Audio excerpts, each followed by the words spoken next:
시편 119편 71절 말씀, 고난 당한 것이 내게 유익이라. 이로 말미암아 내가 주의 율례들을 배우게 되었나이다. 아멘. 우리에게 고난이라고 하는 것은 반드시 필요합니다. 고난을 받지 않고서는 진정한 영광이라고 하는 것은 없습니다. 그래서 예수 그리스도께서도 죽으심을 경험하고 그리고 부활하셨죠. 죽음 너머에 부활이 있다는 것을 분명히 하고 있습니다. 구약에 이제 아브라함의 그 시절을 보면 그 부인이, 아내가 죽고 그리고 무덤을 이제 사서 그 무덤 안에 아내를 집어넣어요. 그 무덤은 무덤이 아니라 천국으로 가는 문이다, 이렇게 볼 수가 있습니다. 그러니까 무덤은 곧 천국의 문이다, 이렇게 말할 수 있고요. 죽음은 곧 부활이다, 이렇게 볼 수 있습니다. 그러면 가시, 면류관 같은 이런 가시는, 그런 고난은 영광의 면류관이 된다, 이런 거죠. 그렇게 성경을 보시면 이해가 됩니다. 왜냐하면 이미 주님께서 십자가 못 박혀 돌아가셨고 그리고 이미 부활하셨기 때문에 우리는 그것을 믿음으로 천국에 가는 거죠. 그것을 믿음으로 천국 가는 거지, 지금 우리가 꼭 그렇게 예수님처럼 살아야 라는 그런 의미라기보다는 예수님이 그렇게 사셨으니까 우리가 그 주님 의지하고 그 주님 믿고 가는 것이다 그러죠. 그러니까 믿음으로 천국 간다 그러지, 너의 행함 때문에 네가 좀 잘했기 때문에 천국 가, 그런 건 아니라는 거죠. 그러니까 예수님을 믿음으로 천국 간다. 그렇게 살다 보니까 어떻게 보면 제가 만난 주님, 다시 만난 주님이에요. 예전에 만난 주님은 고난 가운데 율법으로 어려운 노력, 수고하고 이렇게 하는 그 마음, 그렇게 살아가는 것으로 주님 나라에 간다고 저는 생각했고 그렇게 성경을 보았어요. 다시 주님을 만나고 보니까, 다시 만났을 때 보니까 주님은 내게 은혜였더라는 거죠. 믿음이시더라는 거예요. 기쁨이더라는 거예요. 행복이더라는 거예요. 나에게 행복 주기 위해서 주님이 먼저 가신 길이었더라는 거예요. 내가 눈물로 주님을 따라가고 있지만 그게 나의 기쁨을 주기 위한 하나님의 길이었더라는 거예요. 내게 행복을 주기 위한 하나님의 길이었다는 거예요. 여러분, 부모가 고민하고 고생하고 힘들고 고난을 당하는 것은 다 자녀들 때문입니다. 그렇잖아요? 그러니까 주님이 이렇게 고난 당하신 것은 나의 기쁨 때문이다, 행복 때문이다, 은혜 때문이다 라는 거죠. 부모가 고생했는데 자녀들이 계속 고생한다면 여러분, 부모가 고생한 보람이 있어요? 재밌어요 여러분? 그렇게 고생하면 내가 고생했으니까 너희들도 고생하면서 살아야 돼, 그래요? 부모가 꼭 그렇게 하셔야 속 시원하겠습니까?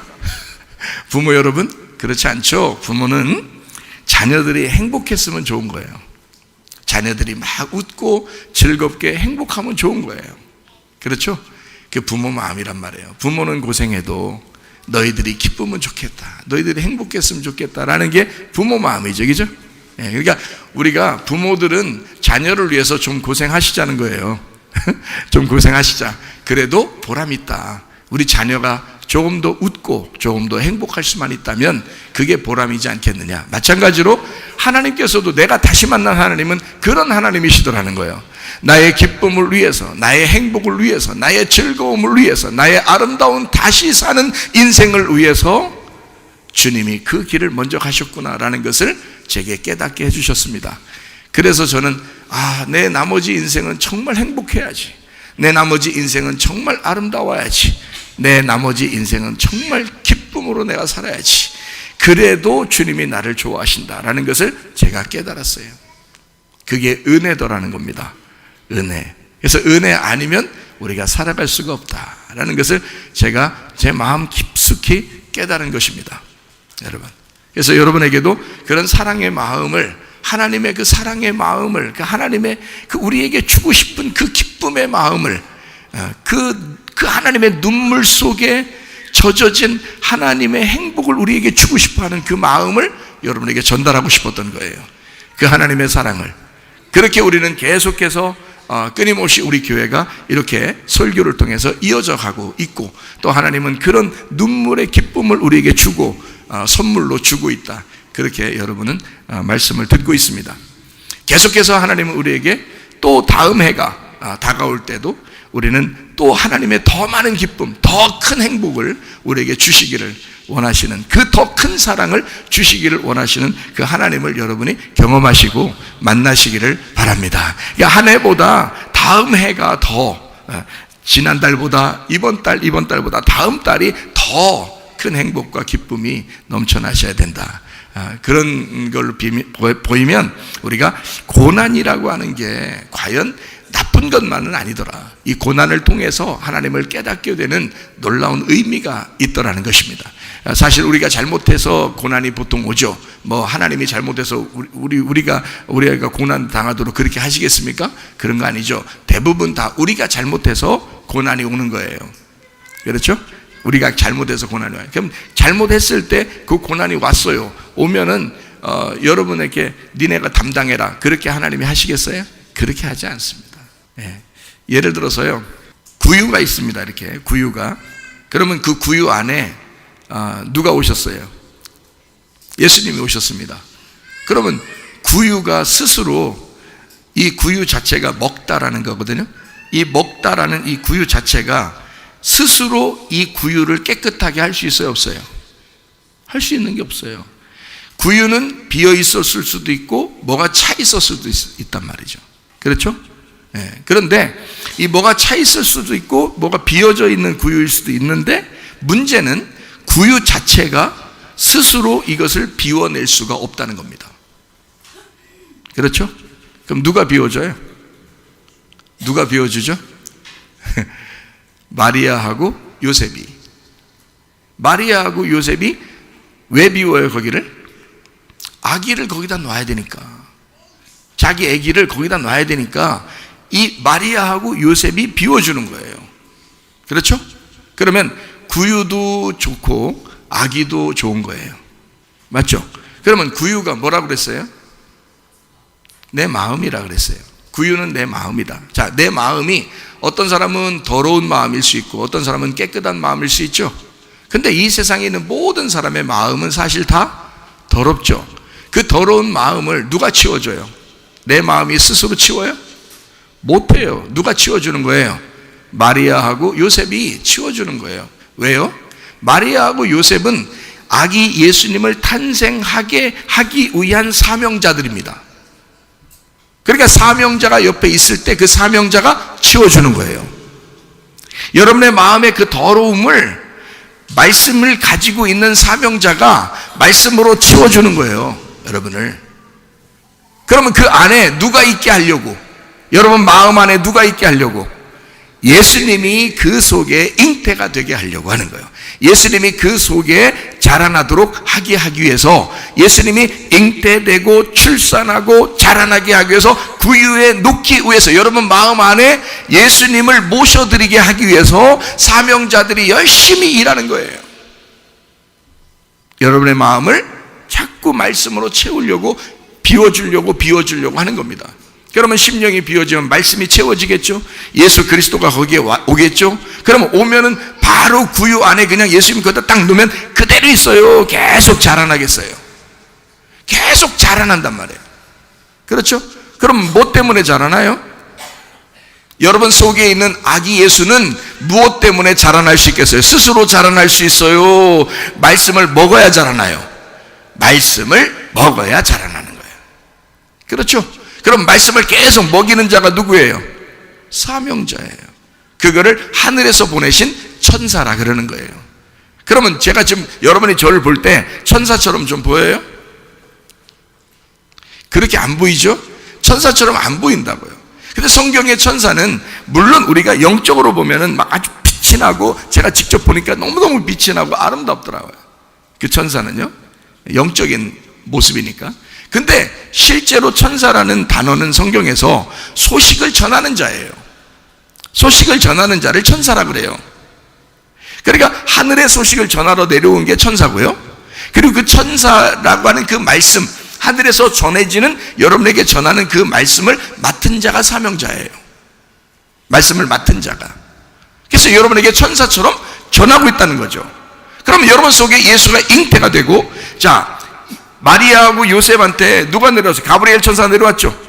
가브리엘 천사가 내려와가지고, 야, 뱃속에 잉태가 될 거야. 아기가 잉태될 거야 라고 말을 전했어요. 말 전하기 전에 잉태돼요? 아니면 말 전하니까 잉태돼요? 말을 전함으로써 잉태가 되는 거예요. 성령으로 잉태가 되는 거예요. 말 전함으로써 잉태가 되고, 요셉한테도 가르쳐주고, 그죠? 예. 그리고 하나님께서 잉태하게 했다는 사실을 여러분 속에 말씀이 들어왔는지 안 들어왔는지 알아요, 몰라요? 모르죠. 근데 천사가 알려주는 거예요. 네 속에 잉태가 되었다. 말씀이 잉태가 되었다. 이 말씀은, 이 아이는 네 뱃속에서 자라나게 될 것이다. 이런 거죠. 그것을 알려주는 자가 있는데 그게 천사라 그러는 거예요, 성경에서. 그 천사가 여기서 옆에 보여서 막 날갯짓 하면서 얘기하면 참 좋겠는데, 날갯짓 하면서 얘기하는 천사가 안 보인다고요. 누구만 보이냐면 최사무엘 목사만 보인다고. 그러니까 최사무엘 목사가 천사처럼 얘기해 줘야 되는 거야. 여러분 뱃속에 예수가 잉태되었다고, 말씀이 들어가고 있다고, 이것을 전달할 수밖에 없는 거예요. 그거를 천사다, 이거를 요한계시록에서는 사자라 그렇게 말해요. 사자. 그래서 천사, 전하는 자, 메신저라고 하는 거죠. 영어로는 메신저. 그래서 전하는 자가 있는 거예요. 전하는 자가 사명자예요. 그러니까 구유를 치워주죠. 여러분 안에 있는 마음을 치워준다고요. 치워주니까 말씀이 들어가게 되고 그 속에 예수가 잉태가 돼. 그럼 그 예수가 거기서 자라나는 거예요. 뭐를? 말씀을 계속 먹음으로써 자라나는 거예요. 여러분 속에서. 그러면 여러분 속에서 자라나면 여러분 마음이 커요? 예수가 커요? 예? 예수가 커요? 여러분 마음이 커요? 누가 더 클 것 같아요? 예? 예수님이 크다고 얘기하고 싶죠? 그렇죠? 근데 예수님하고 여러분 마음하고는 똑같아요, 크기가. 참 희한해서 이건 영적인 얘기라 예수 그리스도가 자라나는 만큼 여러분 구유도 큰단 말이죠. 여러분 마음도 큰단 말이에요. 그러니까 예수가 거기서 커지면서 예수가 채워지고 여러분의 마음의 심령이 비어진 상태에서 구유에 예수님이 거기에 들어오시고 거기서 예수님이 커진다고요. 그럴수록 구유도 커지는 거예요, 같이. 여러분 마음도 예수님이 커질수록 여러분 속에서 마음이 커지는 거예요. 그러면 이게 점점점 커질 때 얼마만큼 커져야 되냐? 100배로 커져야 됩니다. 100배로. 100배가 성경에 나오죠? 우리의 마음의 밭이 있다고 그랬어요. 마음의 밭이 어떻게? 30배, 60배, 100배로 커져야 된다 그러죠? 그러니까 우리 인생 여정은 항상 어떻게? 애굽과 광야와 가나안 땅이 있는데, 그래서 길가밭인데 그걸 막 갈아엎어. 돌짝밭인데 돌을 치워. 가시밭인데 가시를 막 치워버려요. 그러면 이게 좋은 밭 돼서 100배로 결실을 맺는다. 그래서 세 단계를 거쳐, 길가와 돌짝과 가시라는 세 단계를 거쳐 좋은 밭 돼서 100배로 열매를 맺는 것이다. 어디에서? 내 마음에서. 내 마음에 천국을 이루는 거다. 그래서 내 마음의 기쁨, 내 마음의 행복, 내 마음의 즐거움을 천국이라고 성경은 소개해요. 로마서 14장 17절의 말씀에 보면 하나님의 나라는 먹는 것과 마시는 것이 아니요 오직 성령 안에 있는 의와 평강과 희락이라. 그렇게 돼 있죠. 그러니까 의로움이 천국이래요. 평강이 천국이래요. 기쁨이 천국이래요. 그게요, 뭐가 아니고 먹는 것과 마시는 것이 아니고, 한마디로 말하면 구유 자체는 먹다예요. 그 먹다 이것이 아니고 실제 천국은 네 속에서 의가 이루어져야 하고 평강이 이루어져야 하고 기쁨이 이루어져야 된다는 것입니다. 그래서 예수님이 우리에게 뭐라고 말하냐면 마태복음 11장 28절부터 30절까지 말씀에 수고하고 무거운 짐진 자들아 다 내게로 와라. 내가 너희를 쉬게 하겠다. 나는 마음이 온유하고 겸손하니 내 멍에를 메고 내게 배워라. 그리하면 너희 마음이 쉼을 얻으리니 이는 내 멍에는 쉽고 내 짐은 가벼움이라 그랬어요. 그러면 주님 안에 왔으면 우리가 어떻게 해요? 막 수고하고 어렵고 막 이렇게 살아야 되는 거예요? 예수님 만나면 쉽고 가볍고 즐겁고 행복해야 되는 거예요? 쉽고 즐겁고 행복해야 되는 거야, 주님 만나면. 주님 못 만나니까 그렇게 되는 거죠. 주님 못 만났을 때는 눈물 뿌려 기다려야지, 주님을. 그러나 주님 만나면 막 기쁜 거야, 자유로운 거야, 행복한 거야, 쉬운 거예요. 그렇게 살아가는 게 천국이라는 거예요. 천국은 이 땅에 먹다가 아니라 의로움과 평강과 기쁨이라고요. 여러분 안에 진정한 자유가, 진정한 평안이, 진정한 행복이 우리 속에 있어야 된다는 거야. 그게 천국이라는 거예요. 여러분, 막 수고한다고 하나님이 좋아하는 게 아니야. 여러분의 믿음을 보고 데려가시는 거야. 여러분 믿음 보고, 여러분 믿음의 말씀을 보고, 여러분 속에 믿음의 말씀이 성장하고 있는가, 지금 오늘도 믿음의 말씀으로 살아가고 있는가, 그거 보고 데려가는 거예요, 주님이. 그러니까 정신을 차리셔야 돼, 우리가. 저는 이 땅에 지금 고난이 참 많다고 생각을 합니다. 특별히 예수님 오시기 전에는 가장 어두울 때가 되고요, 예수님 태어나실 때도 가장 어두울 때였고, 지금도 가장 어두울 때로 지금 막 역사가 달려가고 있습니다, 세계적으로요. 이 말은 예전 예수님 오실 때 가장 어두울 때라는 것은 예수님을 핍박하고 십자가에 못 박아 죽일 정도로 어두웠다는 얘기고요, 지금 가장 어두울 때라고 하는 것은 교회를 핍박하고 교회를 환난을 주고 교회를 막 어렵게 하는 거, 이게 가장 어두울 때라는 것을 말하는 것입니다. 지금이 그런 시대예요. 그래서 참 암울합니다. 이게 뭐냐 도대체. 이런 시대를 우리는 살아가고 있다. 저는 법을 잘 모르는 사람인데 법을 이렇게 얘기하는 걸 들어보니까 법이 이렇게 돼 있더라고요. 저는 이제 어떤 변호사가 얘기하는 걸 들어보니까 법이 이렇게 돼 있대요. 예배 드리는 법을 누가 방해하거나 또는 그 예배 드리는 것을 못하게 하면은 그 사람은 나중에 감옥 간대요. 그 사람은. 왜 그런가 그 변호사가 설명을 해주는데, 저는 이런 법을 제가 여러분에게 설명해 주지 않아도 될 만큼 그렇게 평안하게 시대를 살아갔으면 좋겠어요, 저도.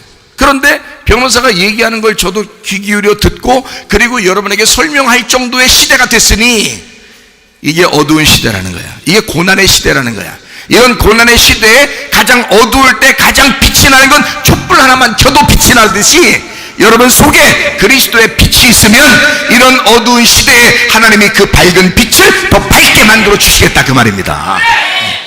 그래서 지금 이런 어두운 시대를 한번 보자는 거예요. 그게 고난이니까.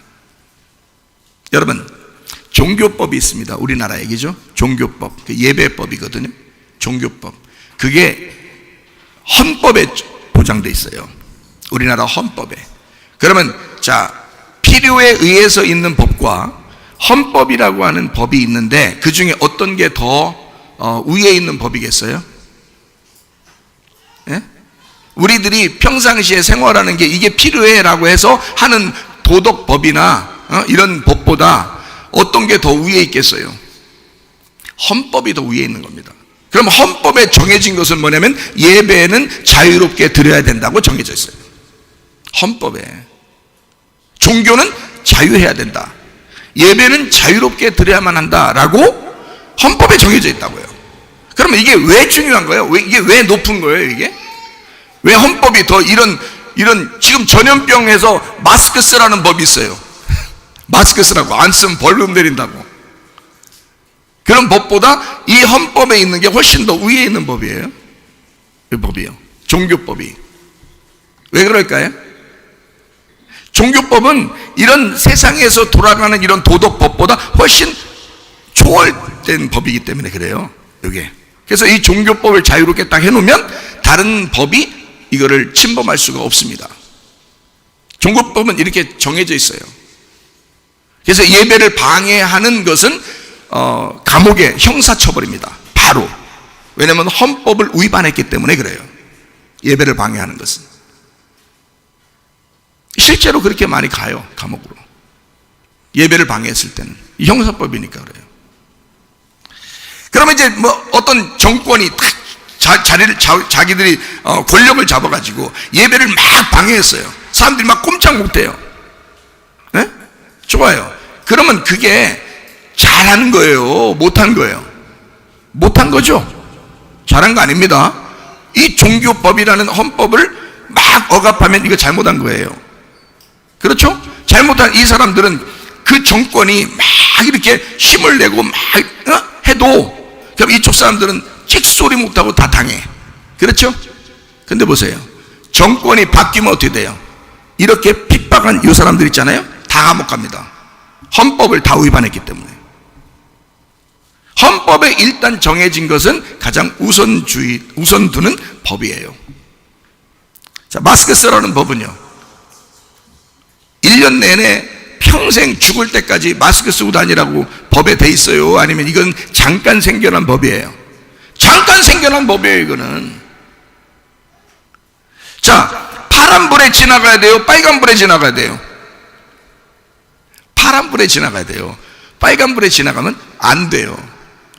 자, 이거는 죽을 때까지 법, 그냥 매일 지켜야 되는 그런 그 죽을 때까지의 법이에요? 아니면 운전하는 사람에게 필요해서 그런 거예요? 예, 운전하고 걸어다니는 사람들에게 필요해서 그게 파란불이 생긴 거예요.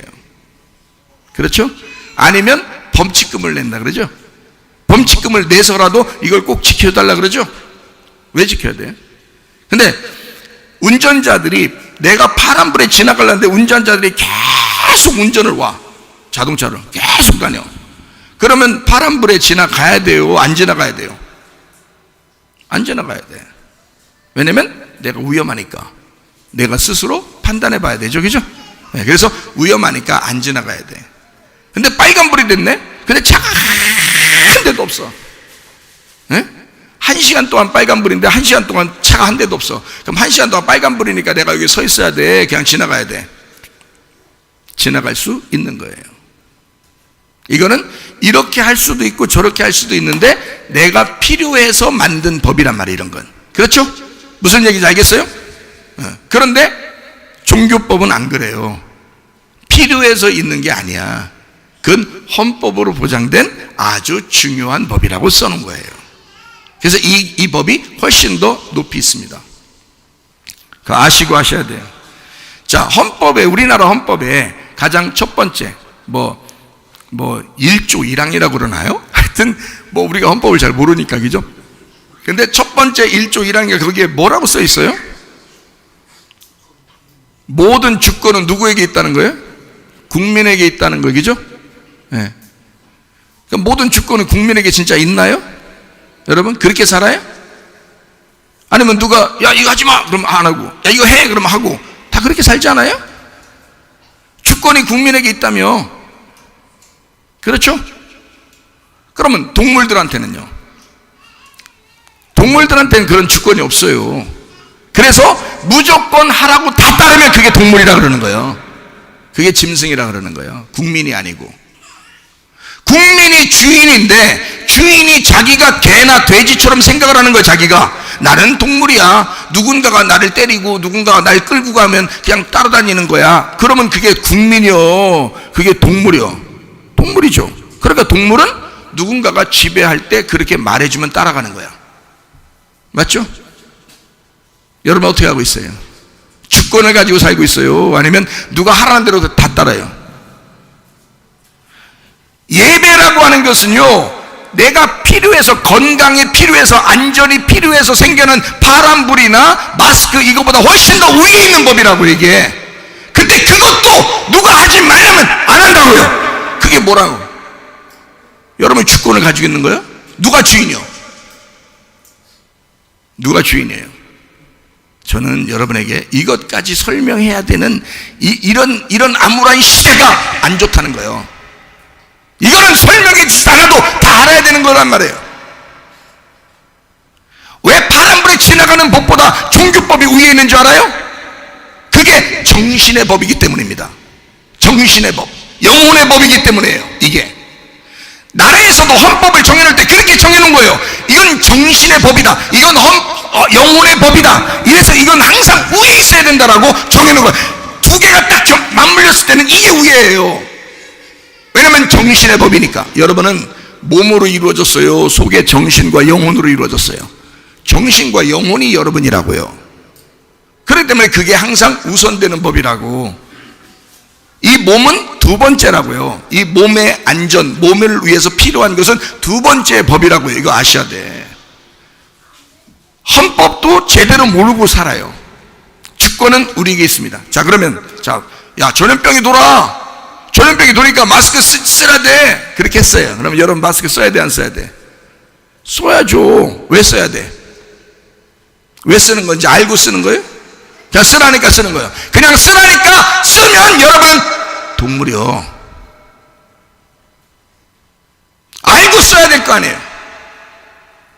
마스크를 쓰라고 한 사람이 있어. 그러면 나는 예배 드리지, 어떤 사람이 예배 드리지 말라고 그래. 그러면 내가 예배를 드려야 되냐 말아야 되는 건 주권은 내가 가지고 있는 거야.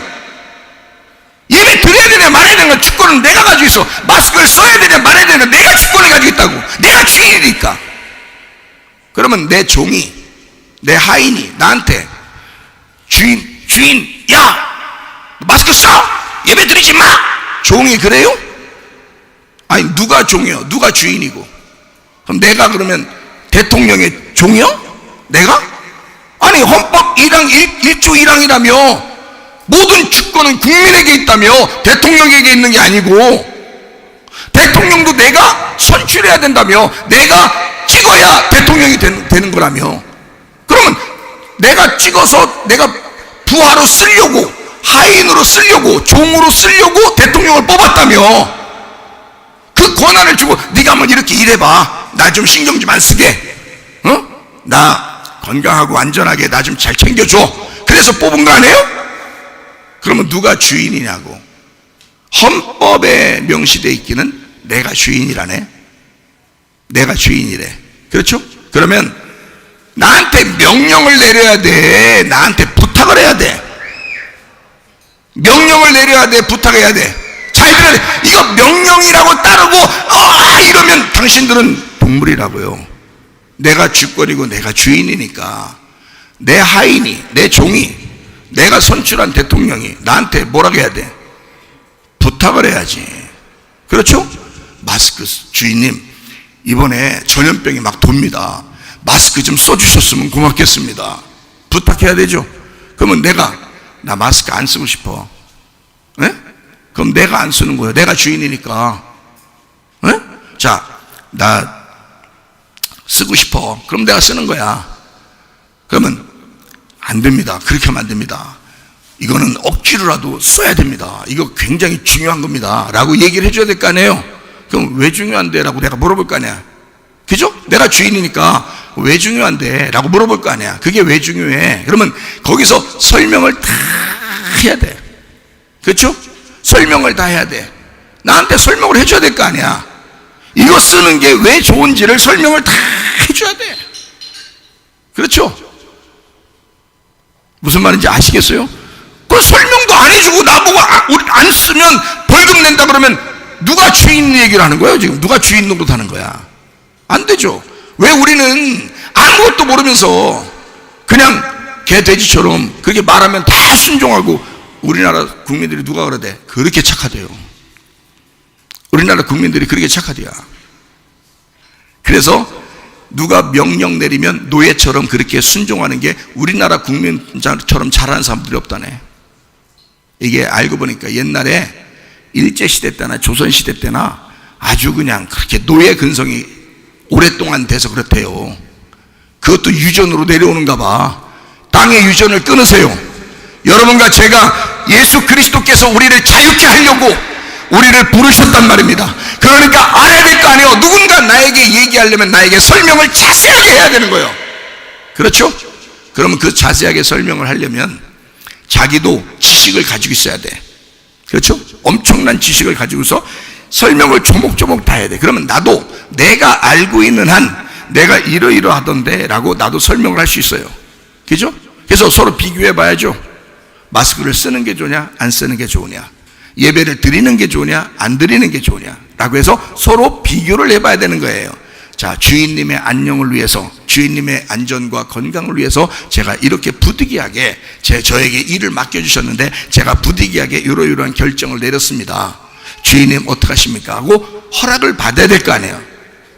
그렇죠? 근데 내 허락도 없이 나보고 무조건 이렇게 하라면 그거 따르면 좋아요? 그건 아니잖아요. 그게 법이라고 하는 겁니다. 법으로 정해놓고 우리한테 어떤 법이 우선이냐라고 하는 그 법이에요. 우리는 이 세상의 헌법도 그렇게 강력한데 그것보다 더 높이 있는 법이 있어. 그게 성경의 법입니다. 성경의 법은 하나님이 우리를 자유케 하셨다 그랬어요. 자유케 하셨다. 행복하게 하려고. 근데 지금 여러분과 저는 이 땅에서 어둠 가운데 아주 억압을 당하며 살아가고 있다 이 말입니다. 이건 말이 안 된다. 자, 초대교회나 지금 공산권이나 이슬람 정권에 있는 사람들은 교회 다니면 죽어요, 안 죽어요? 죽었습니다. 이슬람권에 있는 사람도 교회 다니면 죽어요. 공산권에 있는 사람도 교회 다니면 죽습니다. 옛날 초대교회에도 교회에 모여 있으면 죽었어요. 여러분, 지금 우리들은 죽이진 않죠? 그러나 예배드리지 말라고 합니다. 똑같은 내용이죠? 똑같은. 아니, 왜 예수님 때부터 지금까지 왜 이렇게 교회 다니는 걸 이렇게 못 살게 구는 거예요, 도대체가? 왜 이렇게 예수 믿는다는데 왜 이렇게 못 살게 구는 거예요? 우리나라 헌법에도 정해져 있는 그 종교의 법, 나의 정신과 나의 영혼을 위한, 나의 영혼의 건강을 위해서, 내 정신의 건강을 위해서 예배드리는 이 법도 왜 못하게 하는 거예요, 예배를? 생각을 해보시라고요. 그러면 우리한테 충분히 물어봐야 될 거 아니야. 그 종교 지도자들에게 충분히 물어봐야 될 거 아니야. 그런데 묻지도 않고 따지지도 않고 자기들이 무조건 결정해서, 무슨 공산당도 아니고 이슬람 정권도 아니고 초대교회도 아닌데 자유민주주의에서 말이에요, 막 억압해서 자기들이 말하면 그대로 해야 되고 벌금도 내야 된다고 그러고 막 시설도 폐쇄한다고 그러고 막 이럽니다. 정권 바뀌면 다 감옥 가요. 여러분, 정권 바뀌면 다 감옥 간다고. 그걸 아셔야지. 그런 걸 여러분과 제가 막 따랐다. 잘한 거예요? 뭐가 된 거예요, 여러분? 여러분 주권을 가지고 있는 거냐고. 예배드리는 것이 가장 우위에 있는 법인데도 그거를 무시하고 살았다. 뭘 잘했는데 여러분은? 생각을 해보시라고요. 여러분은 여러분의 정신과 영혼을 내팽개치고 사는 사람들입니까? 몸을 갖다가 말이에요, 엄청 중요하게 생겨서 영혼을 갖다가 빼버려? 영혼 없이, 정신 없이 몸만 가지고 살아요, 여러분? 아니잖아요. 몸의 건강이 중요하면 우리의 정신도 건강해야 돼. 우리 영혼도 건강하셔야 돼. 예? 이 세상은 지금 어차피 고난 가운데 있어요. 그렇게 갈 거예요. 주님 오실 때까지 가장 어두워질 것입니다. 그럼에도 불구하고 초대교회 사람들은 예수 믿다가 예배드리다가 다 죽임당했어요. 여러분 안 그럴 것 같아요? 공산권이나 이슬람도 지금 예수 믿다가 죽는 사람들이 굉장히 많아요. 여러분은 안 그럴 것 같습니까? 점점 그 시대가 더 다가올 것입니다. 믿음을 지키셔야지. 아무리 어두워도 등불 꺼치지 말고 웨딩드레스 입고 잠을 자야 된단 말이에요. 잠을 자도. 이게 믿음의 말씀이라고요. 믿음의 말씀을 쥐고 예배드리다가 주님 만나시기를 바랍니다. 이런 사람들이 돼야 된다고. 이게 우리 교회가요. 지금 이 시대에 그래도 깨어있는 교회라고. 오늘 이렇게 예배드리는 사람들이 지금 우리 주변에 있나요? 없어요. 다 세상에 그냥 편승해서 세상에 하는 대로 그냥 다 따른다. 왜? 하나님의 법을 모르니까. 하나님의 진짜 법을 모르니까. 하나님의 가장 우선한 것을 모르니까. 자기 목숨보다 더 중요한 하늘나라에 가는 것을 모르니까. 초대교회 사람들은 다 죽음을 각오하고, 이슬람 사람들도 예수 믿으면 다 자기 죽음을 각오하고, 공산권에 있는 사람들도 자기 목숨을 담보하고 그리고 예배하고 있단 말입니다. 그럼 여러분과 저는 뭐예요? 좀 더 살겠다는 거요? 사셔요. 그렇게 해도 살 수 있어요. 왜? 헌법은 이미 우리를 보장하고 있어요.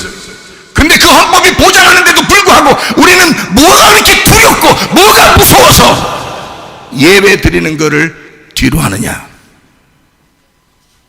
왜 사람들의 말에 그렇게 순종을 잘하며 하나님의 말씀은 왜 순종하지 않느냐 그 말이에요. 다 죽어요, 여러분. 여러분 다 죽습니다. 한 번씩은 다 죽는 게 하나님의 정하심이요, 그 후에는 심판이 있다 그랬어요. 그럼 어떡하겠어요? 여러분, 웨딩드레스 입고 믿음의 말씀을 붙들고 주님 신랑 오신다라고 나팔 불 때 다 만나시기를 바랍니다. 이거 중요합니다. 이런 고난의 시대에 말이에요, 나의 건강을 위해서, 나의 안전을 챙겨주기 위해서 누군가가 나에게 하려면 부탁을 해야 돼. 그리고 나보다 더 많은 지식을 가지고 있어야 돼. 그래야 나한테 설명을 할 거 아니야. 근데 나보다 많은 지식을 갖지 못했더라고. 나도 많이 알아봤으니까. 아니, 얼마나 사람들한테 이 세뇌를 시키고 모르면 말이야, 산에 가도 마스크 쓰고 다니고 말이야. 운동장에서 운동하는데도 마스크 쓰고 다니고, 밖에서 마스크 쓰고 밖에서 코로나나 전염병 걸린 사람이 하나도 없어요. 여러분, 밖에서 걸린 사람이 다 어디서 걸리는 줄 아십니까? 버스 안에서, 지하철 안에서, 이런 공간 안에서, 거기서만 걸렸어요. 전체가. 밖에서는 한 명도 걸린 사람이 없어요. 밖에서 걸리려면 앞에 1m 앞에서 침으로 들어가야 돼. 침 튀겨서 그 안에 입속에 들어가야 돼요. 그렇게 걸리려면. 그것도, 그 코로나도 감기 종류 중에 하나라고 이미 다 의사들이 얘기하는 거 아닙니까? 의사 전문가들이 다 얘기하는 거예요. 저도 많이 들어봤어요. 이쪽 사람이 얘기하는 것도 들어보고 저쪽 사람이 얘기하는 것도 들어보고 다 들어봤어요. 들어보니까 결론적으로 이 코로나가 사람을 많이 죽이는 건 아니더라는 거예요. 결론적으로 감기와 비슷한 거였더라는 거야. 감기로 수많은 사람이 죽습니다, 매년마다. 근데 갑자기 코로나라는 이름을 빌어서 코로나 이후 시대, 포스트 코로나라고 그래가지고요, 코로나 이후 시대는 이전까지의 생활보다 완전 뒤죽박죽된 그런 시대를 지금 우리가 살아가고 있어요. 가게들마다 막 문 닫으라고 그러죠. 식당도 문 닫으라고 그러죠. 교회도 문 닫으라고 그러죠. 다 그럽니다. 다 마스크 쓰고 다니라고 그러죠. 그러니 얼마나 마스크 쓰는 게 습관이 됐으면 말이에요. 산에 가도 마스크 쓰고 다녀요. 그 공기 안 좋습니다. 마스크 쓰고 있으면 산에 있는 좋은 공기를 마셔야지. 그거는 의사들이 하는 얘기예요. 의사들이 참 안타깝대요. 자기들이 의사들이 진짜 참 안타깝대요. 밖에서 한 명도 걸린 사람이 없는데 마스크 쓰고 다닌대요. 안타깝대. 의사들이 하는 얘기예요. 안타깝다고. 산에 가도 마스크 쓰고 있고, 운동장에서 운동하다가도 마스크 쓰고 있고 그런다는 거예요. 너무 안타깝대.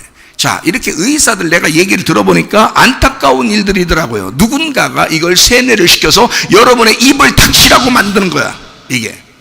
그러면 나 같으면, 자, 내가 주권을 가지고 있으니 나한테 마스크를 쓰라고 하려면 얘기를 해줘야 되는 게 정상이에요. 맞죠? 나한테. 그러면 어디에서만 마스크를 써주시면 좋겠어요. 감기 조심하세요 라고 이렇게 나한테 얘기해요. 감기 조심하세요 하면서 마스크를 어디에서만 딱 써주시면 좋겠고 나머진 괜찮아요 라고 의사처럼 설명을 해줘야 될 거 아니에요. 왜 설명하지 않고 무조건 자기들이 막 법으로 정해놓으려고 그러고 이럽니까? 그러나 너희들이 법으로 아무리 정해놔도 헌법이라는 게 명시되어 있고 예배라는 법이 가장 위에 있기 때문에 이 모든 것은 법정에 가면 항상 예배가 승리합니다. 여러분, 이게 지금 아무리 정권이 막 힘이 있는 것 같아도 헌법에 명시되어 있기 때문에 그 힘이 가장 강력해요. 그거를 변호사가 얘기하더라고요. 모르니까 사람들이 그냥 눈 감고 따라가는 거예요. 소경이 소경을 인도해도 그냥 막 따라가는 거예요. 멍청한 거죠. 왜 주권을 가지고 있는 우리가 자유를 가지고 내가 선택할 수 있어야 되는데 자기가 선택하지 못하고 왜 그렇게 끌려다니느냐 이거야. 노예처럼. 우리는 세상의 노예가 아니라 세상의 노예로부터 우리를 건져내서 광야로 나오게 하고 급기야 요단강을 건너 가나안 땅까지 우리를 자유케 만드시는 우리 주님에게 돌아왔다고요. 그래서 우리의 멍에는 쉽고 우리의 짐은 가볍게 되는 것입니다. 자유, 기쁨, 행복, 평안, 안전이 있는 거, 이게 천국이라고요. 이해가 되시겠습니까 여러분? 우리에게 고난이 있습니다. 고난이 분명히 있죠. 남편이 나의 고난일 수 있습니다. 아내가 나의 고난일 수 있습니다. 부모와 자녀, 부모는 자녀가 자기 고난일 수 있습니다. 자녀는 자기 부모 때문에 고난일 수가 있습니다. 고난, 우리 모든 환경이 다 하나님이 계획한 고난입니다.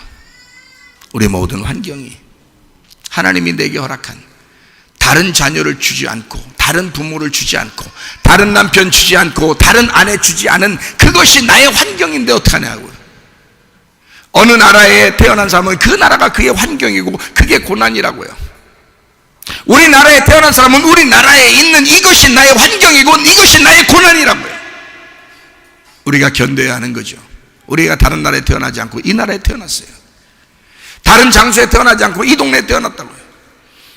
이 남편, 저 아내, 또 이 부모, 저 자녀, 그렇게 우리의 환경이 있다고요. 그런 모든 고난, 모든 환경, 이것은 우리에게 허락한 하나님의 가시면류관이다. 이 가시면류관을 그냥 포기하지 마라. 예수님도 누군가가 씌워주는 가시면류관을 그냥 쓰셨다. 예수님이 집어 들고 쓴 게 아니에요. 누군가가 가시면류관을 씌워줬어요. 그랬을 때 예수님은 그걸 거부하지 않았다. 그냥 쓰고 가셨다. 무슨 말인지 아시겠어요? 초대교회도 이슬람도 공산권도 예배 드리다가 그 사람들이 죽는 거 누군가가 죽인다면 그들은 죽임을 당했다. 우리에게 이런 고난이 있다. 그러나 이것을 내가 예배를 포기할 수는 없다.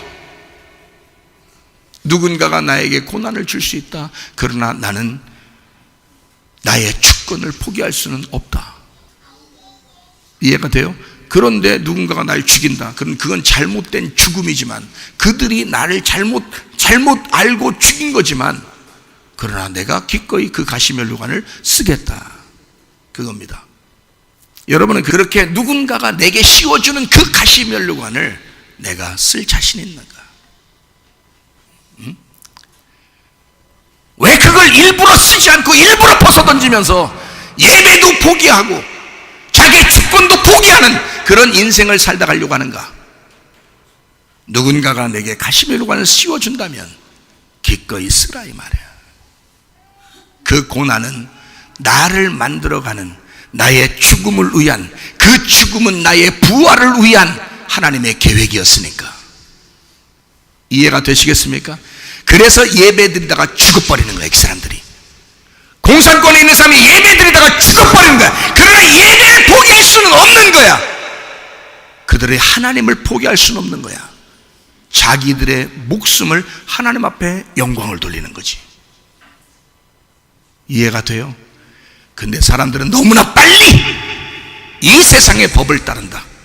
너무나 빨리 이 세상이 하자고 하는 대로 따라간다. 좀 이상하지 않는가? 좀 이상하지 않나? 요한계시록에 보면 말이에요, 음녀가 뭘 타고 다녀요? 음녀가 뭘 타고 다녀? 예? 짐승 타고 다녀.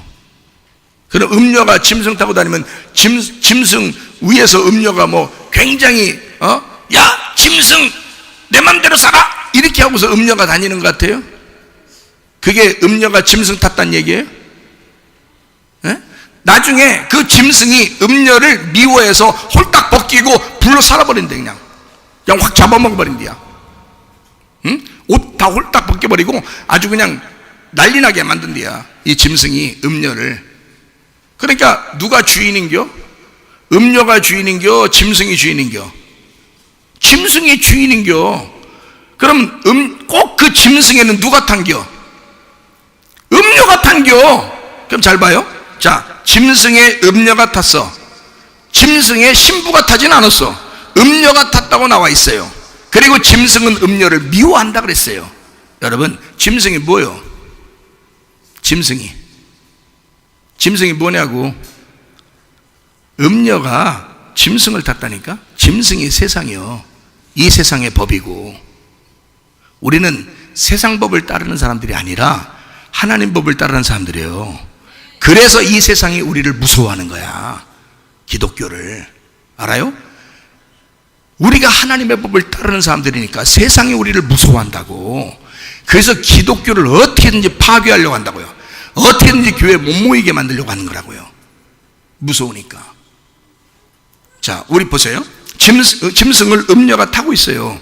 그러면 음녀는 꼭 신부가 아니라 음녀, 이 세상에 편승하는 음녀란 말이에요.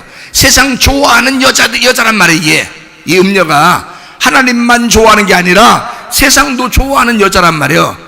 그러니까 짐승을 타고 있다고, 이 음녀가. 그러면 잘 봐요. 자, 음녀가 가고 싶은 대로 짐승이 가요? 짐승이 가는 대로 음녀가 따라가는 거예요? 짐승이 가는 대로 음녀가 따라가는 거예요. 짐승이 예배드리지 마 그러면 알겠습니다마는 이렇게 하고 따라가는 거예요. 한 사람도 빠짐없이 산에 갈 때도 마스크 써 알겠습니다마는 하면서 따라가. 이게 짐승을 타고 있는 음녀이기 때문에 그렇습니다. 주권이 없는 거예요. 짐승이 가자면 가고 짐승이 쓰자면 쓰는 거예요. 짐승이 이렇게 하라면 하고 짐승이 하지 말라면 하는 거예요. 그냥 짐승을 타고 짐승이 가는 데만 같이 가는 거예요. 이 세상의 교회도 말이에요. 정신 차리셔야지. 교회는 하나님의 법을 따르는 사람들이야. 예배드리다가 목숨 바친 하나님의 믿음의 사람들을 따라가는 사람들이거든요. 그러면 짐승을 따라가는 게 아니라 예수를 따라가야지. 어린 양 대신 예수를 따라가야지. 왜 짐승 타고 다니냐 이 말이에요. 이 여러분한테 얘기한 게 아니라 이 세상 교회에 얘기하는 거예요. 정신 차리라고. 여러분 왜 나한테 자꾸 소리 질러요? 그렇게 하지 마시고, 지금 답답하니까 그런겨. 그러니까 교회들한테 얘기하는 거예요. 이 소리 듣고 어느 날 어느 교회라도 이 소리 듣고 정신 차리라고. 응? 그 얘기하는 거예요. 그러니까 저도 무슨 헌법을 제가 뭘 얼마나 알겠어. 법을 공부한 사람도 아닌데, 하나님의 법만 공부한 사람인데 뭘 알겠어요. 근데 이런 것을 막 알게 해 주시더라는 거야.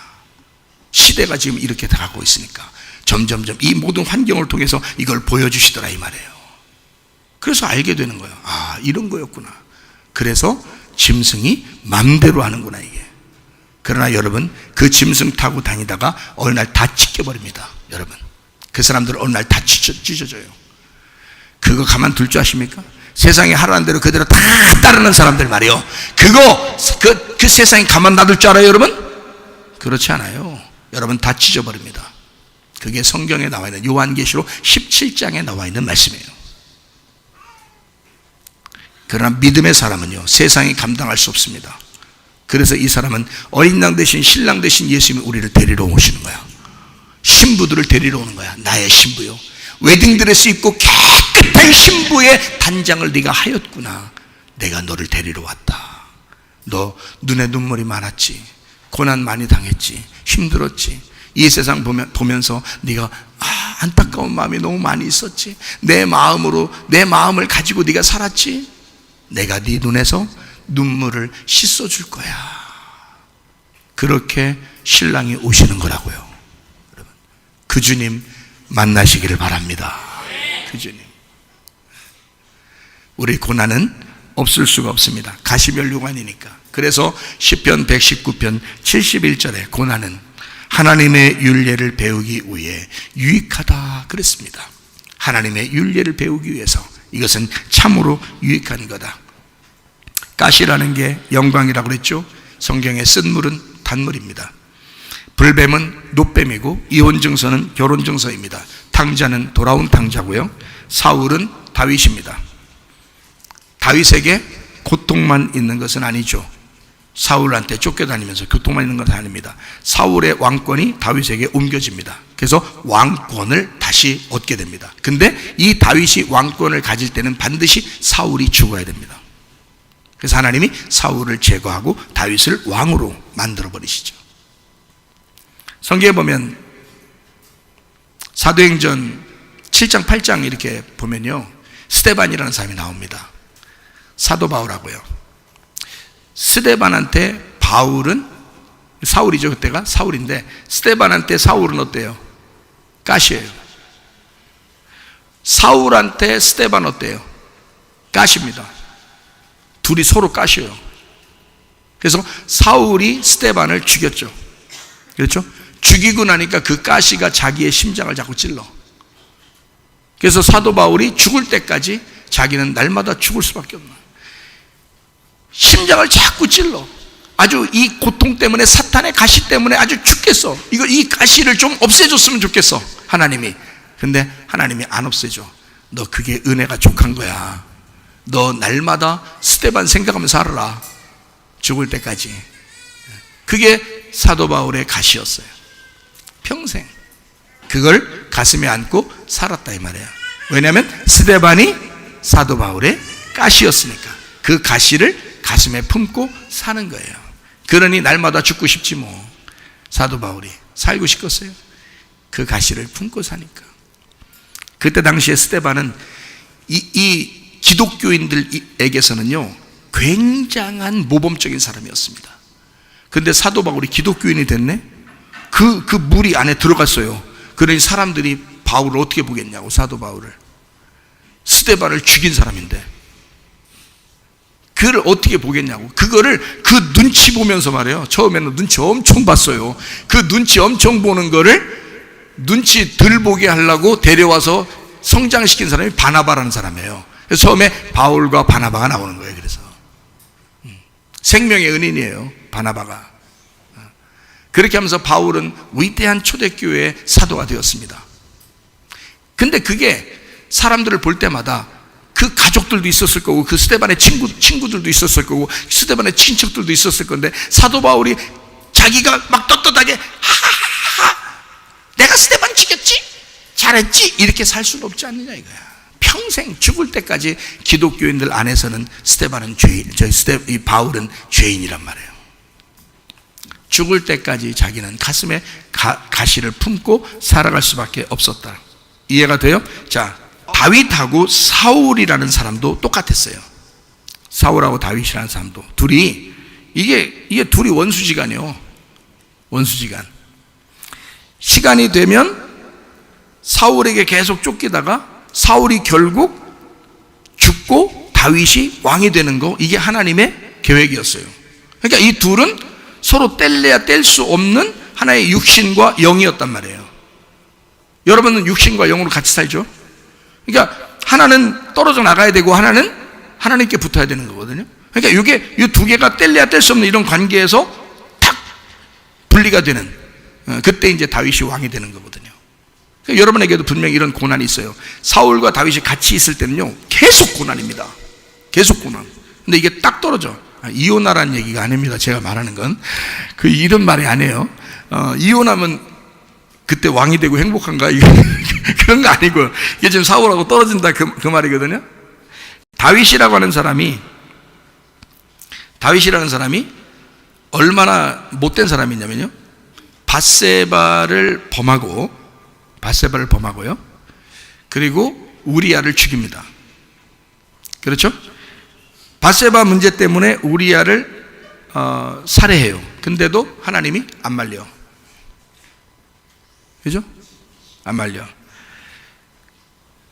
그리고 다윗이 그렇게 잘못했는데도 하나님은 다윗을 사랑하셔. 참 희한하죠, 하나님이. 그죠? 왜 그럴까? 왜 그럴까요? 회개했기 때문에 사랑하신다. 물론 그럴 수 있죠. 그죠? 그러면 회개 안 하면 안 사랑할까요? 회개 안 하면 안 사랑하는 건? 그건 아니죠. 사랑하기로 돼 있어요. 이미 다윗은 사랑이에요. 사랑. 하나님의 사랑. 왜 그러냐면 선악과를 먹은 아담과 하와까지도 하나님은 어떻게 해요?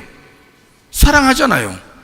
그러니까 이미 사울과 다윗이 있을 때는 이미 고난이란 말이에요. 이건 선악과라고.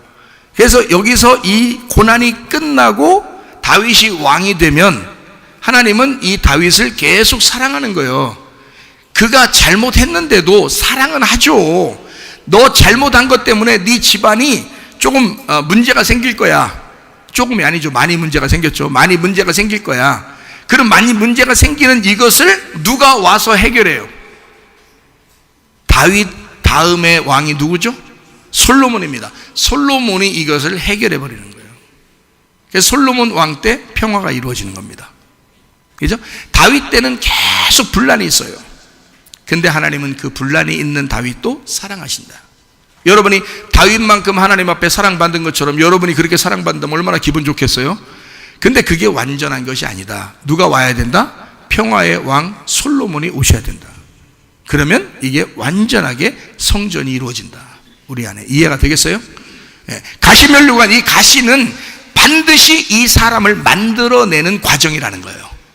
가시를. 그러니까 여러분에게 주어지는 환경과 가시들은 반드시 필요하다. 어떤 사람에게는 질병이 올 것이고, 어떤 사람에게는 가정에 문제가 있을 것이고, 어떤 사람은 경제적인 문제가 있을 것이고, 어떤 사람은 자녀의 문제가 있을 것이다. 이런 문제들이 왔을 때 이걸 통해서 반드시 우리를 하나님은 평화의 왕으로 만들 때까지 우리를 끌고 나가신다. 반드시요. 그 고난은 우리에게 축복이 되게 하기 위해서 말입니다. 가시면류관이라고 하는 그 죽음, 그 주어진 환경이, 다시 말하면 이 세상에서 예수님의 그 가시면류관을 쓰셨던 그것처럼 내가 원하지 않아도 내게 주어진 그 가시 환경이, 그 가시 환경 자체가 영광의 관이 된다는 것입니다. 그 자체가요. 영광의 면류관이 되도록 여러분과 제가 이 가시 면류관이 왔을 때 기도하시기를 바랍니다. 예수를 침례 주는 자, 그 침례 요한이라고 하는 사람이 있습니다. 율법이죠. 선지자입니다. 그리고 나예요. 그 예수를 침례 주는 자가 선악과요, 완전한 자, 예수 그리스도를 침례 주면서 예수 그리스도와 내가 하나가 되는 거예요. 그죠? 예수 그리스도와 하나가 돼. 그랬더니 예수님이 나를 위해서, 하나가 된 나를 위해서 죽으신다는 거지. 원래 예수님은 죄가 없죠. 그런데 내가 안수하는 순간, 이 어린 양에게 안수하는 순간 내 모든 죄가 넘어갔단 말이에요. 죄인이 됐다고. 그러면 이 죄인이 된 예수는 나를 만난 게 가시면류관이에요. 그렇죠? 나를 안 만났으면 어차피 죄가 없었었던 예수님이야. 그런데 나를 만남으로써 가시면류관을 쥐고 물속에 들어가는 거예요. 그렇죠? 나 때문에, 나를 만났으니까. 여러분, 여러분의 주변의 환경이 아무리 악독하게 왔다 할지라도 예수님이 나 만나서 내가 예수 어린 양에게 내가 안수할 때, 내가 이 모든 내 가시가 넘겨져 갈 때 그 어린 양이 반항을 하던가, 자기를 안수하는 그 사람을 막 미치던가, 싫어하고 미워하던가, 그냥 기꺼이 안수를 받고 물속에 들어간다 이 말이에요. 그게 하나님으로부터 우리에게 오신 어린 양 예수라고요. 나를 위해 죽기 위해서 오신 주님. 그렇게 예수를 죽이고 하나님이 그 아들을 일으킬 때는 하늘문이 열리는 거야. 그리고 하나님께서 말씀하시는 거야. 이제 너 때문에 모든 사람이 살았다. 너 때문에 모든 사람이 생명을 얻게 되었다. 네가 그 가시에 찔려 그 가시 면류관을 쓰고 물속에 들어갔기 때문에 모든 사람의 생명이 살았다. 그것입니다. 여러분, 가정을 위해서 죽으시지 않겠습니까? 남편을 위해, 아내를 위해, 부모를 위해, 자녀를 위해 그 죽기를 각오하고 가시 면류관을 쓰지 않으시렵니까? 그 가시 면류관이 여러분에게 반드시 영광의 면류관으로 찾아올 것이다. 가시나무가 있어요. 광야에 보면 가시나무에 금을 싹 입히잖아요. 그러면 그게 법궤가 됩니다. 가시 면류관을 지고 우리를 위해서 죽으신 그 주님이 부활 영광을 받으실 때 그분은 우리의 말씀이 되셨고 법궤가 되셨습니다. 여러분과 저도 그 가시나무에 찔려 우리의 모든 심장의 피를 다 쏟고 나에게 예수 그리스도라고 하는 그 부활의 금을 입히실 때 여러분과 저는 사람의 생명을 살리는 법궤가 될 수가 있습니다.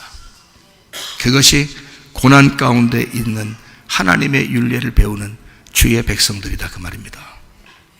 하나님은 나를 죽이기 위해 가시를 준비하셨습니다. 아니, 여러분 자신들을 죽이기 위해 여러분의 환경이라는 가시를 준비하셨습니다. 누구 계획일까요? 하나님의 계획입니다. 다윗에게 사울이 없었으면 좋았을 텐데 사울이 있는 것은 하나님의 계획입니다. 스데반에게 사도 바울이 없었으면 좋았을 텐데 그러면 오래 살 수 있었을 텐데 스데반에게 사도 바울이 있었던 것은 스데반의 가시였습니다. 하나님의 계획이에요. 여러분에게 주어진 가시가 그냥 우연히 온 것 같다고요? 아닙니다. 하나님의 계획입니다. 결국 예수 그리스도를 깨달으라고, 예수의 마음을 이해하라고, 베드로전서 2장 25절 영혼의 감독 되신 예수에게 우리가 돌아가자 그랬습니다. 영혼의 감독 되신 예수님, 그 감독 되신 예수님은 내 영혼을 감독하시기를 원하신다고요. 우리의 영혼을 끊임없이 관리하시고 만지시기를 원하신다고요. 날마다 주님의 그 관리하시는 돌보심 아래 있기를 바랍니다. 하나님이 준비한 그 물고기 요나에게는 그 요나를 삼켰던 그 물고기는 계속 있는 것이 아니라 물고기는 요나를 뱉어내기 위해서 존재하는 물고기였습니다. 그냥 물고기가 요나를 삼켜서 그냥 싹 씹어가지고 그냥 속에다가 그냥 살과 피가 되게 해서 딱 저장해 놓는, 그렇게 그걸로 끝내자는 물고기가 아니라 결국 그 요나의 물고기는 요나를 뱉어내기 위해서 존재하는 물고기였다는 거죠. 여러분에게 오는 고난은 그냥 고난 자체가 여러분을 죽이려고 있는 것이 아니라 여러분에게 반드시 영광의 면류관으로 바꿔놓기 위해서 존재하는 가시면류관이었다. 예수님이 이 모든 가시면류관을 쓰셨습니다. 스테파노스, 그 가시면류관 스테파노스, 영광의 면류관이 되게 하시기를 바랍니다.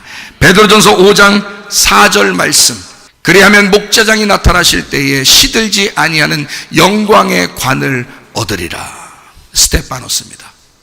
참 이름도 말해요. 스테반이 스테파노스예요. 이름도 참 스테반이 스테파노스라고요. 그러면 이런 영광의 관은 그냥 와요. 고난 가운데서 오는 거예요. 고난 가운데서 오는 거야. 그러면 스테반 자체가 스테파노스야. 예? 그럼 바울은 누굴 계속 쓰고 다녔겠어요? 뻔할 뻔짜 스테반을 쓰고 다닌 거예요. 그게 자기의 가시면류관이에요. 근데 그게 영광의 면류관인 거예요. 이해가 되시겠어요? 성경을 이해하셔. 야고보서 1장 12절 말씀, 시험을 참는 자는 복이 있나니 이는 시련을 견디어낸 자가 주께서 자기를 사랑하는 자들에게 약속하신 생명의 면류관을 얻을 것이기 때문이다. 생명의 스테파노스, 생명의 스테파노스. 디모데후서 4장 8절, 이제 후로는 나를 위하여 의의 면류관이 예비되었으므로 주 곧 의로우신 재판장이 그날에 내게 주실 것이며 내게만 아니라 주의 나타나심을 사모하는 모든 자에게 도니라. 빌립보 4장 1절 하나 읽고 마치도록 하겠습니다. 그러므로 나의 사랑하고 사모하는 형제들, 나의 기쁨이요 면류관인 사랑하는 자들아, 이와 같이 주 안에 서라. 여러분은 나의 면류관이요, 나는 여러분의 면류관입니다. 예수는 우리의 면류관이고 나는 예수님의 면류관입니다. 이해가 되시겠습니까? 이 모든 가시면류관은, 가시면류관 없이 영광의 면류관, 의의 면류관, 생명의 면류관은 없습니다. 하나님의 그 영광, 그 의, 그 생명의 면류관은 반드시 가시면류관을 통해서 오신다는 사실을 꼭 기억하시길 바라고, 이 가시면류관 하나님이 우리에게 허락한 하나님의 뜻이며 하나님의 소원입니다. 그것이 있을 때 우리에게 진정한 면류관이 오기 때문에 그렇습니다. 예수가 그렇게 그걸 지시고 가신 것처럼 여러분과 저도 그 주님 따라가서 그 영광의 면류관, 의의 면류관, 생명의 면류관을 받아 그렇게 쓰시고 주님과 동행하다가 주님 만나시기를 바랍니다.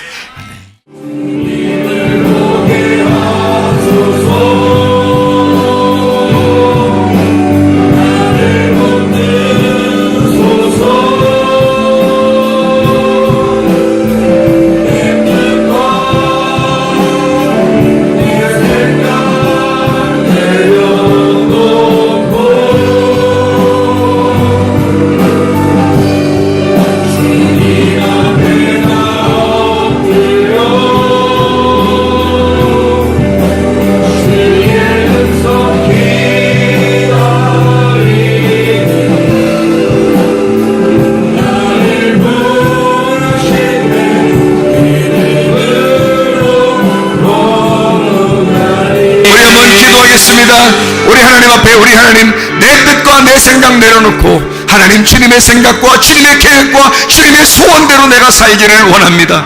다른 거 다 놓쳐도 예배 놓치지 않고 살게 하시고 다른 거 다 놓쳐도 예수를 놓치지 않고 살게 도와주시옵소서. 기도합니다. 우리 하나님 아버지